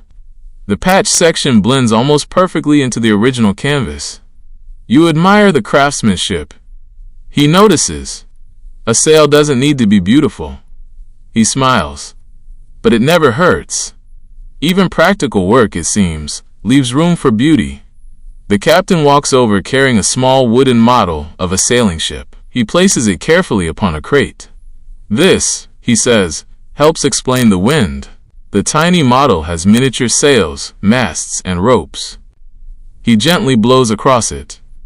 The little sails shift. The ship turns slightly. He adjusts one sail. The model changes direction again. No complicated lecture follows. Only quiet demonstration. The wind, he says, is never your enemy. It is your partner. You simply learn how to listen. You watch the tiny ship respond. Suddenly, the enormous vessel beneath your feet begins making much more sense. The sails are not merely catching wind. They are dancing with it. Changing shape. Changing angle. Always adjusting. Always listening. The captain nods toward the horizon. The sea teaches many lessons. He looks back at the crew, but only to those willing to pay attention. The conversation ends there. No dramatic conclusion. Simply another thoughtful idea left quietly beside you, like a seashell upon the shore. The afternoon breeze freshens slightly. Canvas sails billow with a deep, satisfying whisper. Far above, wooden blocks click softly as ropes shift under gentle tension. The entire ship feels alive, not because it moves quickly, because every part moves together. Tom asks you to help coil another length of rope. This time your hands remember much of what they learned earlier. The loops lie neatly. No twists. No tangles. Tom gives an approving nod. See? I told you. You've already improved. His praise feels well earned. Not because the task was difficult. Because someone took the time to teach it patiently. The sun begins its slow journey westward. Golden light spreads across the endless ocean. Flying fish leap briefly beside the bow before disappearing beneath sparkling waves. Somewhere overhead, a gull glides silently across the bright blue sky. The ship continues forward with calm confidence, guided by wind, skill, and quiet teamwork. And standing among ropes that no longer seem quite so mysterious, you realize that little by little, the sea is no longer just carrying you. Hey guys, tonight we wake before sunrise inside a Roman gladiator school, where flickering oil lamps cast long shadows across stone walls, leather shields rest neatly against wooden racks, and the quiet footsteps of trainers echo through cool corridors long before the city of Rome opens its eyes. It might sound heroic, but you probably won't survive this, mostly because your first training session will remind you that ancient Romans believed light exercise meant carrying equipment that weighs about as much as a stubborn donkey. So before you get comfortable, take a moment to like the video and subscribe, but only if you genuinely enjoy what I do here. And while you're settling in, let me know your location and your local time in the comments. I always enjoy seeing where in the world we're traveling together from tonight. Now dim the lights, maybe turn on a fan for that soft background hum, and let's ease into tonight's journey together. You slowly open your eyes. The room around you is quiet, not silent, just gently alive. Somewhere nearby, an oil lamp crackles softly. Wood creaks as another sleeper shifts beneath a wool blanket. Outside, the distant call of an early rooster drifts through the cool Roman morning. The air smells faintly of olive oil, clean straw, worn leather, and fresh bread beginning to bake somewhere beyond the walls. Above you, thick wooden beams support the tiled roof. The stone walls still hold the night's coolness. Your bed is simple. A sturdy wooden frame. A straw-filled mattress. A coarse wool blanket folded neatly across your legs. Comfortable enough after a long day of training. You sit upright slowly. Several other men are already awake. No one rushes. The day begins quietly here. A young trainee carefully folds his blanket before placing it at the foot of his bed. Another ties leather sandals with practiced movements. An older gladiator stretches his shoulders beside an open doorway where the first pale light of dawn begins to appear. Everything feels orderly, disciplined, almost peaceful. This place is known as a ludus, a Roman gladiator training school. Despite what many people imagine, much of life here is not spent inside an arena. Instead, countless hours are devoted to routine, practice, meals, rest, maintenance. The spectacular moments remembered by history were supported by many ordinary days like this one. You stand and pull on your clothing. A simple linen tunic, a sturdy leather belt, Well-worn sandals, nothing elaborate. Training comes long before decoration. A cool breeze enters through the doorway. You step into the corridor. Stone floors echo softly beneath careful footsteps. Oil lamps flicker inside iron wall brackets, their warm light slowly giving way to the growing dawn outside. You follow several other trainees into the central courtyard. The sky above ancient Rome glows with soft shades of blue and pale gold. The first birds begin singing from nearby rooftops. In the middle of the courtyard stands a small stone fountain. Fresh water trickles continuously into a shallow basin. Several gladiators splash cool water onto their faces. You do the same. The water feels wonderfully refreshing. Tiny ripples spread across the basin before becoming still once more. Around the courtyard, wooden weapon racks stand neatly arranged beneath covered walkways. Practice shields, wooden swords, training spears, each piece carefully stored after yesterday's lessons. Nothing lies scattered. Equipment is respected. A calm voice breaks the morning stillness. Good. You turn. The instructor approaches with steady, measured steps. He is neither enormous nor intimidating in appearance. His strength seems to come more from confidence than size. Years of experience show in every movement. He smiles slightly. A peaceful morning. Let's keep it that way. The trainees nod respectfully. There is no shouting, no dramatic speeches. Only quiet expectation. The instructor believes discipline begins long before the first exercise. He walks slowly between the weapon racks, checking that everything remains clean and properly arranged. He adjusts one wooden shield by only a few inches. Straightens a practice spear. Satisfied, he nods once. Small details matter, especially when repeated every day. Beyond the walls, Rome slowly awakens. You hear wagon wheels rumbling across distant stone streets. A merchant calls to another across an alley. Somewhere farther away, temple bells echo softly through the city. The world beyond the ludus is already busy. Inside, the morning remains calm. A stable boy crosses the courtyard, carrying feed for several horses used by messengers and officials visiting the school. One curious horse watches you carefully while chewing breakfast. Its expression somehow reminds you of the camel from another lifetime. Animals, it seems, have always mastered the art of looking quietly skeptical. A few of the trainees chuckle softly. The instructor pretends not to notice, or perhaps chooses not to. Nearby, two older gladiators quietly inspect one another's leather arm guards. A loose buckle is tightened. A worn strap replaced. No competition. Only cooperation. Everyone understands that reliable equipment makes training safer for all.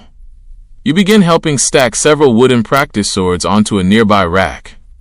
Each sword feels surprisingly heavy. Deliberately so.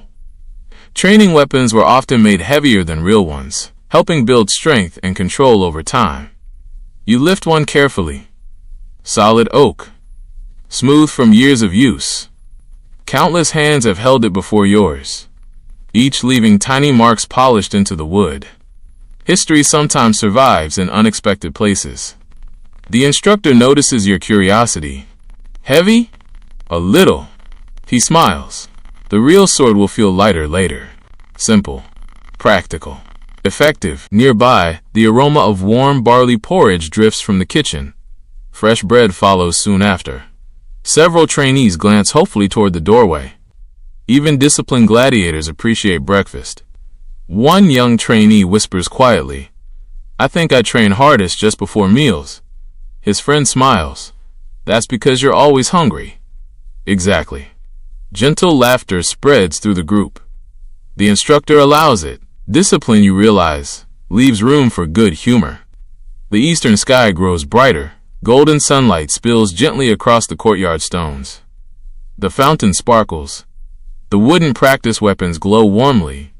Shadows slowly shorten. Another day in ancient Rome is beginning.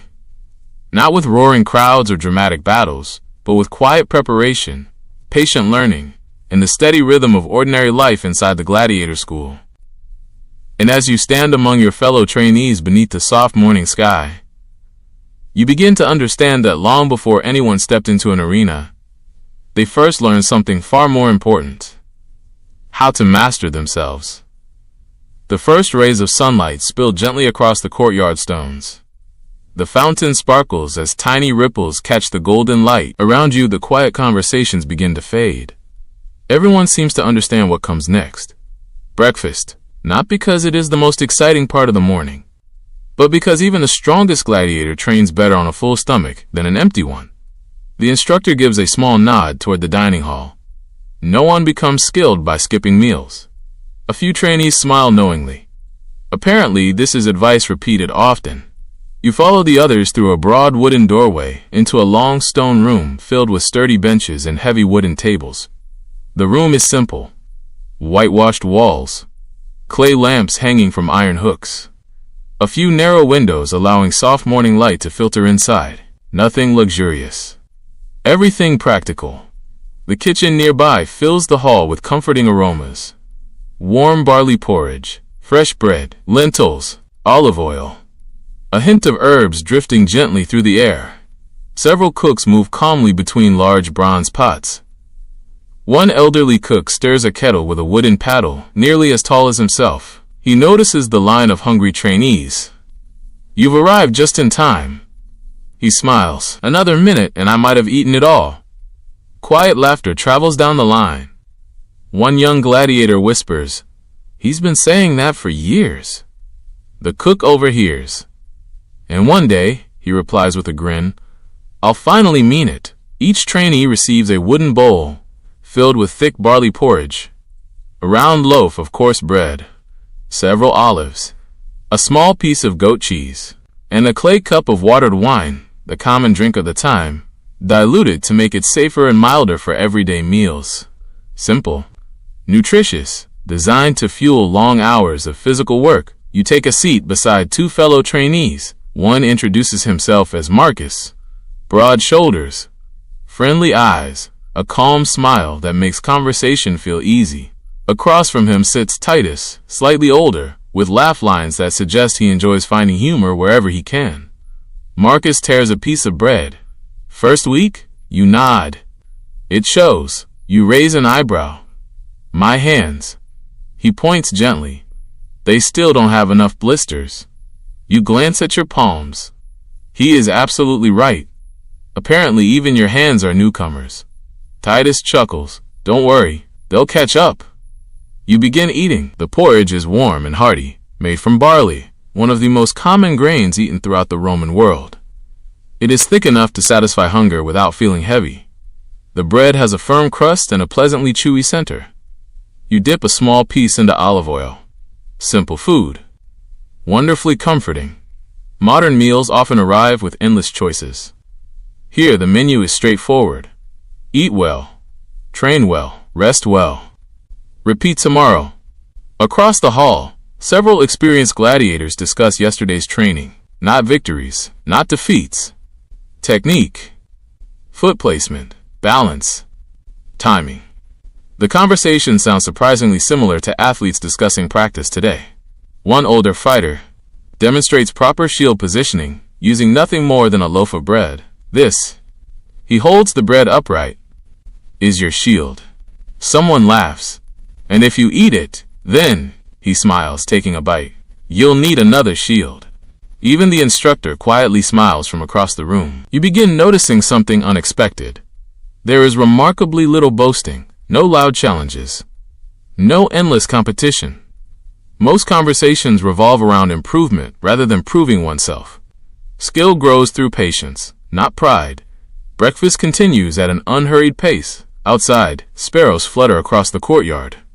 Sunlight climbs higher along the stone walls. Some trainees quietly refill water jugs. Others help carry empty bowls back toward the kitchen. Everyone contributes. No task appears beneath anyone. The elderly cook thanks each person who returns a bowl. Small courtesies matter. Marcus leans closer. You know why they feed us so well? So we can survive training. He nods. Partly, but also because a healthy gladiator was valuable. Training represented years of investment. Food was not merely kindness. It was practical wisdom. Roman trainers understood something that modern sports science would later confirm. Strong bodies require proper nourishment. Nearby, one trainee carefully slices dried figs into smaller pieces and shares them around the table. No one asks him to. He simply does. The figs disappear quickly. Friendship, it seems, improves breakfast just as much as fresh bread. Soon the instructor rises. No whistle, no shouted command. He simply stands. Conversations naturally soften. He looks around the hall. Training yard. 10 minutes. The room responds immediately. Bowls are emptied. Benches slide quietly across the floor. The kitchen staff begins washing clay dishes. You help carry several wooden trays back to the serving table. The elderly cook nods approvingly. Good habit. He hands you an extra small piece of bread for later. You thank him. Secret extra bread may become one of your favorite Roman traditions. Back outside, the morning air feels slightly warmer. The courtyard is now fully illuminated by golden sunlight. The fountain continues its quiet song. Wooden practice swords rest patiently upon their racks. Waiting, several trainees begin gentle stretches. Slow shoulder rolls. Careful leg movements. Deep breaths. No one rushes into strenuous exercise. The body, like the mind, awakens gradually. Marcus notices you watching. The best fighters rarely hurry. They don't have to. You quietly remember those words. The instructor walks to the center of the courtyard, carrying two heavy wooden practice swords. He places them gently upon a bench. Their solid weight echoes softly across the stone. Today's lessons are about to begin, not with sharp steel, not with dangerous contests, but with patience, control, balance, the quiet foundations upon which every skilled gladiator built a lifetime of discipline. And as you take your place among your fellow trainees beneath the bright Roman sky, you realize that true strength isn't forged in moments of glory. It is shaped, little by little, through ordinary mornings just like this one. The two heavy wooden practice swords rest quietly upon the bench. Their polished oak surfaces catch the morning sunlight. Around you, the courtyard has become fully awake, not noisy, simply alive. Birdsong drifts across the tiled rooftops. The fountain continues its gentle rhythm. Leather sandals scrape softly against smooth stone as the trainees gather for another lesson. The instructor waits until everyone has formed a neat line. He folds his hands behind his back. Today, he says calmly, you begin learning from each other. He looks along the row. No one trains alone. Those simple words seem to carry more weight than the wooden swords beside him. He begins introducing the men standing around you, not merely by name, but by their strengths. This is Marcus. He never rushes. Marcus nods with a quiet smile. The instructor continues. Titus. He sees mistakes before most people notice them. Titus offers a friendly wave. Lucius. He has the patience of an old oak tree. Lucius laughs softly. My knees disagree. Gentle laughter ripples through the group. The instructor smiles. Patience does not require comfortable knees. Even Lucius laughs at that. Next comes a broad-shouldered man, with curly dark hair and kind eyes. This is Gaius. He remembers every lesson. Gaius shrugs modestly. My memory remembers. My feet sometimes forget. The group chuckles again. Good humor, you notice, seems almost as important here as discipline. Finally, the instructor gestures toward a lean older gladiator adjusting a leather arm guard. This is Septimus. He has trained here longer than anyone. Septimus bows his head politely. Gray now touches the edges of his dark beard. Years of practice have given every movement an effortless confidence. He carries himself with remarkable calm, not because he has nothing left to learn, because he understands that learning never truly ends. The instructor turns toward you. Our newest trainee. Everyone smiles warmly. No dramatic welcome, no challenge, only simple acceptance. Marcus steps forward. Come. I'll show you around. You follow him across the courtyard. He points towards several parts of the ludus. The dormitories, the kitchens, the bathhouse, the training yard, the storage rooms. Each building surrounds the central courtyard like members of one quiet family. Everything is designed for routine, nothing unnecessary. Marcus explains that many gladiator schools were surprisingly organized. Meals happened at regular times. Equipment received careful maintenance. Training followed structured routines. Discipline created safety. Far more hours were spent preparing than performing. You arrive beside the weapon racks. Rows of wooden practice swords hang neatly beside shields of different sizes.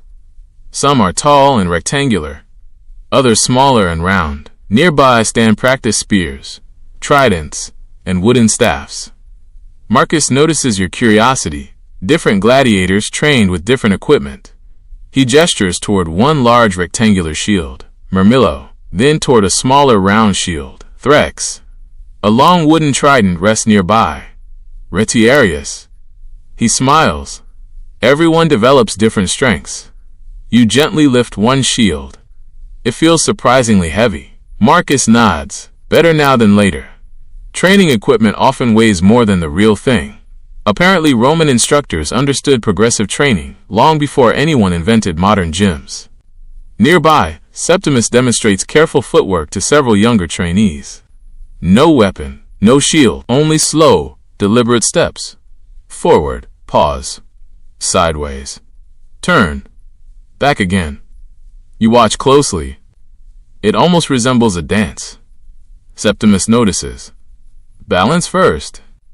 The sword comes later. He repeats the movement. This foot. Then this. No hurry. You try following him. At first, your steps feel awkward. Too long. Too quick. Septimus simply nods. Again. You repeat the pattern. Forward. Pause. Turn. Back. This time your balance improves. Only slightly. Still. Better. He smiles. There. The ground is beginning to trust you. You aren't entirely sure whether the ground possesses opinions, but somehow the advice makes perfect sense. Nearby, Titus kneels beside a leather equipment chest. Inside lie helmets carefully arranged upon folded cloth. He lifts one gently. Bronze gleams warmly beneath the morning sun. The helmet is beautifully crafted. Smooth curves. Strong cheek guards. A wide brim designed to help protect the face. He places it carefully upon the table. People often admire the decoration. He taps the thick metal. I admire this. Protection before appearance. Practicality before beauty. Another quiet Roman lesson. The instructor gathers everyone together once more. He hands each pair a wooden sword. No shields today. Only movement. Marcus becomes your training partner. He stands several steps away. Neither of you raises the practice weapon aggressively. Instead, the instructor speaks. Watch. He demonstrates the simplest exercise imaginable. Raise the sword. Lower it. Step. Return. Again. Again. Again. No dramatic attacks. No competitions. Only control. The entire courtyard begins moving together. Dozens of wooden swords rise and fall in calm rhythm. Wood softly swishes through the morning air. The sound becomes strangely relaxing, like branches moving in a gentle breeze. Your arms gradually begin feeling heavier. Marcus notices. Relax your shoulders. Immediately, the movement becomes easier. Small adjustments often create the greatest improvements. Time passes almost unnoticed. The exercises remain steady, measured, predictable, no surprises. The instructor walks quietly between the trainees, offering small corrections. A straighter wrist, a steadier stance, a slower breath. Nothing complicated, only refinement. Nearby, Gaius accidentally lets his wooden sword slip from his hand. It lands harmlessly upon the sand. He sighs dramatically. The sword wished for a short holiday. Even the instructor smiles. It has had enough rest. Everyone laughs gently. Gaius retrieves it with exaggerated seriousness. Practice continues. The courtyard grows warmer beneath the climbing sun. The scent of olive trees drifts faintly over the walls. Somewhere beyond the ludus, Rome grows busier with every passing hour. But inside these peaceful stone walls, the rhythm never changes. Step, lift, lower. Breathe, learn, repeat, And standing among your fellow trainees, no longer strangers but companions sharing the same quiet journey, you begin to understand that inside a Roman gladiator school, strength was never built alone.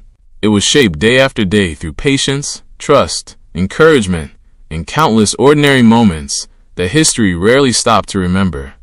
The wooden practice swords rest once again in their racks. For a few peaceful moments, the courtyard grows almost silent. Only the fountain continues its gentle trickle. A light breeze stirs the leaves of the old olive tree. Somewhere beyond the walls, the sounds of Rome drift faintly into the training school. Wagon wheels rolling over stone streets, merchants calling to early customers, and the distant cooing of pigeons circling tiled rooftops. The instructor lets everyone enjoy a short pause. No one wastes it. Some trainees stretch tired shoulders. Others quietly drink from the fountain. Marcus sits on a low stone bench, carefully checking the leather straps of his sandals. Even rest, you notice, has its own quiet discipline. After several minutes, the instructor claps his hands once. Not loudly, just enough to gather everyone's attention. Today, he says, you'll learn why a gladiator never wears another man's armor. Several newer trainees exchange curious looks. The instructor walks toward a shaded storage building beside the courtyard. When the heavy wooden doors open, sunlight spills across rows of neatly arranged equipment: helmets, shields, arm guards, greaves, leather belts, training nets, tridents. Wooden racks stretch from one end of the room to the other. The sight is impressive, not because everything shines. Much of the equipment shows years of careful use. Tiny scratches, worn leather, smooth bronze polished by countless hands, history resting quietly on wooden shelves. You step inside. The air smells pleasantly of leather, olive oil, beeswax, and aged wood. Everything has its place. Nothing appears forgotten. The instructor gently lifts a broad rectangular shield. This belongs to a Murmillo.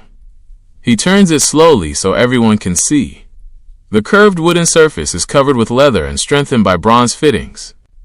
Its weight surprises you when he passes it into your hands, much heavier than it appears. You instinctively adjust your stance. The instructor smiles. The shield teaches balance before the sword teaches courage. Marcus nods quietly. He said that for years. And he's always right. Nearby rests an impressive bronze helmet. The instructor carefully places it upon a wooden table. Its narrow eye openings instantly explain something you had never fully considered. Vision inside the helmet is limited. Very limited. You lift it carefully. The polished bronze feels cool beneath your fingers.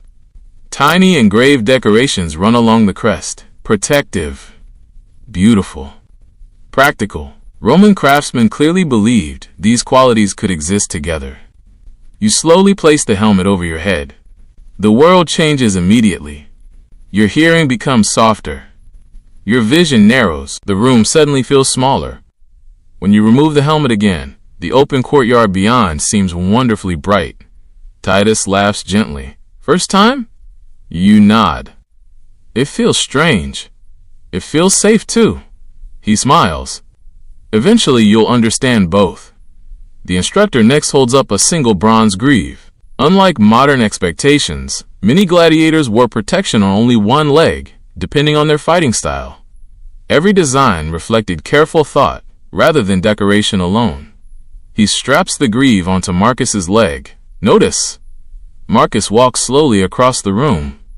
The protection adds weight, yet his balance hardly changes. Years of practice have taught him how to move naturally, despite the extra equipment. Nearby, another rack holds several different helmets. Some feature wide brims, others display elegant crests made from horsehair feathers. Each belongs to a different gladiator type. The instructor points toward them one by one. Murmillo, Threx, Hoplomachus, Retiarius. Each specialized in different equipment and tactics. The variety surprises you. Ancient Roman gladiators were not identical fighters. They represented carefully developed traditions, each with its own strengths and challenges. In one corner hangs a large training net. Beside it rests a long wooden trident. You recognize the pair immediately. The Retiarius? The instructor nods. No helmet. Light armor. Speed instead of heavy protection. He gently lifts the trident. Long, elegant, balanced. Designed to keep opponents at a distance, across the room stands a much heavier shield belonging to the Murmillo. Two entirely different approaches, neither automatically better, only different. Marcus quietly explains. Every fighter learns to trust his own style. The lesson feels familiar. People perhaps are not so different.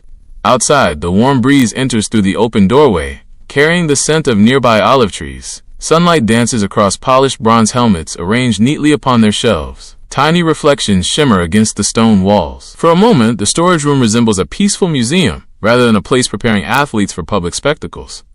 The instructor carefully demonstrates how leather straps are checked before every training session. Loose buckles, cracked stitching, worn cords. Nothing escapes inspection. A careless strap, he says calmly, can become a serious problem. Preparation begins long before practice. Several trainees begin cleaning helmets with soft cloths dipped lightly in olive oil. Others polish bronze fittings until they catch the afternoon light. You help wipe dust from a broad shield. The leather surface feels smooth beneath your hands. Simple maintenance becomes another quiet lesson in responsibility. Nobody complains. Equipment cared for today will serve well tomorrow. As you work, Master Gaius, the oldest armorer in the school, slowly enters the room. His gray hair peeks beneath a simple linen cap. His hands bear tiny scars collected over decades of repairing armor. He smiles warmly. I've mended more helmets than I can remember. He gently taps one polished breastplate. But the finest armor is still wisdom. The room grows pleasantly quiet. No one doubts his experience. Outside, the afternoon sun climbs a little higher above ancient Rome. Inside the armory, surrounded by carefully crafted helmets, shields, and leather straps, you begin to understand that every piece of gladiator equipment tells its own story, not merely of battle, but of craftsmanship, preparation, patience, and the countless skilled hands that quietly supported every fighter long before the arena gates ever opened. The polished helmets are returned carefully to their shelves.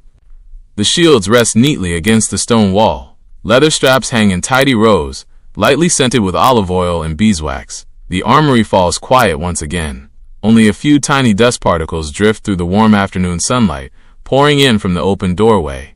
Outside, you hear the familiar splash of the courtyard fountain. A pigeon lands briefly on the roof tiles before fluttering away. The instructor closes the heavy wooden doors behind the group. Back to the yard. His voice remains calm. There is no urgency, only routine. As you step back into the sunshine, the courtyard feels different than it had this morning. Not because it has changed, because you have. The wooden practice posts no longer seem mysterious. The weapon racks feel familiar. Even the old olive tree appears almost welcoming. Marcus notices your smile. The school begins to feel like home. You look around. Perhaps he is right. The instructor gathers everyone beneath the shade of the olive tree. Today's lesson, he explains, is not about striking harder. It is about moving better. He kneels and traces several straight lines into the dusty ground using the end of a wooden practice sword. One line forward, one backward, two crossing diagonally. Then he stands. Every fight begins with your feet. He steps slowly along the lines. Forward, pause, back, pause, diagonal, turn. Every movement is smooth, balanced, deliberate. The sword barely moves at all. The feet decide. The hands simply follow. The trainees spread across the courtyard. Each chooses a small section of open ground.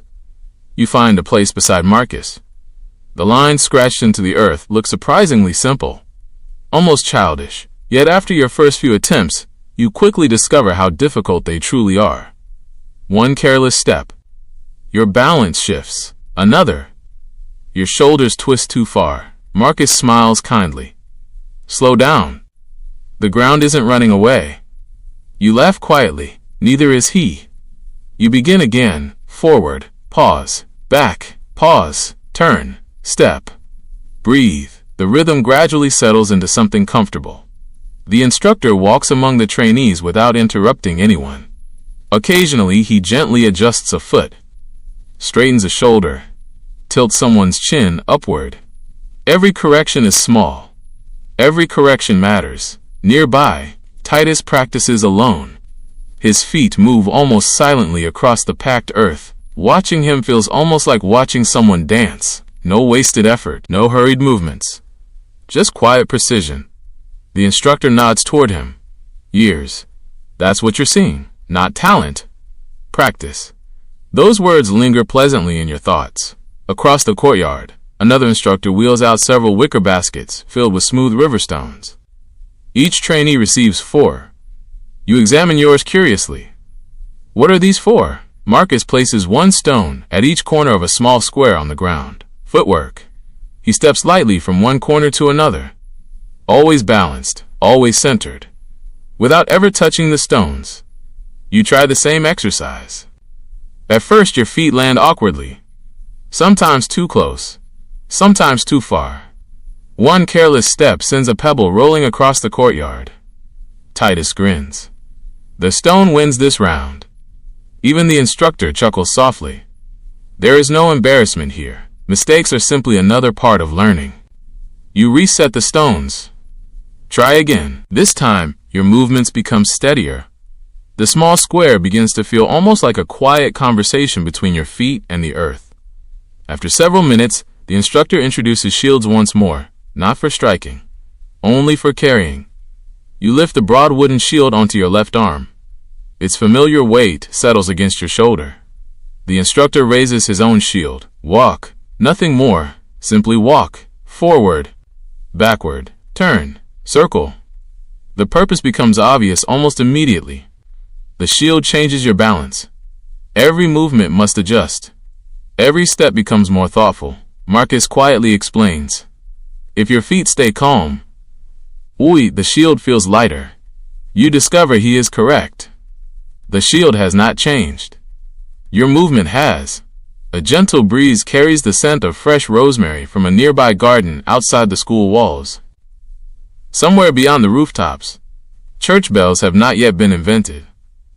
But temple bells and distant craftsmen tapping bronze create their own peaceful rhythm across ancient Rome. Life continues all around the ludus. Inside the courtyard, however, the world seems wonderfully simple. Step. Turn. Breathe. Repeat. As the afternoon continues, the instructor creates a longer practice path using dozens of small stones. The trail curves gently through the yard. Each trainee walks it carrying shield and wooden sword. No rushing, no competition, only smooth movement. The exercise resembles a slow procession more than military training. You begin noticing something remarkable. The more slowly you move, the easier everything becomes. Balance improves. Breathing steadies. The shield feels less demanding. The sword follows naturally. Patience, once again, proves itself to be the greatest teacher. The instructor gathers everyone beneath the olive tree one final time. He brushes the dust from his hands. You've all learned something important today. The trainees wait quietly. He smiles. A gladiator doesn't begin by defeating an opponent. He begins by mastering each step. Silence follows, not awkward silence. Thoughtful silence. The old olive tree rustles gently overhead. Sunlight filters through silver-green leaves, painting soft patterns across the courtyard stones. Nearby, the fountain continues its endless trickle. Its water has flowed throughout every lesson today, never hurried, never delayed. Much like the training itself, as the shadows slowly lengthen across the training yard, you realize that beneath the armor, behind every shield and before every arena, the true heart of a Roman gladiator was built through calm repetition, quiet discipline, and thousands of careful footsteps that few spectators would ever see, but which made every future achievement possible. Hey guys, tonight we wake before sunrise inside a Roman gladiator school, where flickering oil lamps cast long shadows across stone walls, leather shields rest neatly against wooden racks, and the quiet footsteps of trainers echo through cool corridors long before the city of Rome opens its eyes. It might sound heroic, but you probably won't survive this, mostly because your first training session will remind you that ancient Romans believed light exercise meant carrying equipment that weighs about as much as a stubborn donkey. So before you get comfortable, take a moment to like the video and subscribe, but only if you genuinely enjoy what I do here. And while you're settling in, let me know your location and your local time in the comments. I always enjoy seeing where in the world we're traveling together from tonight.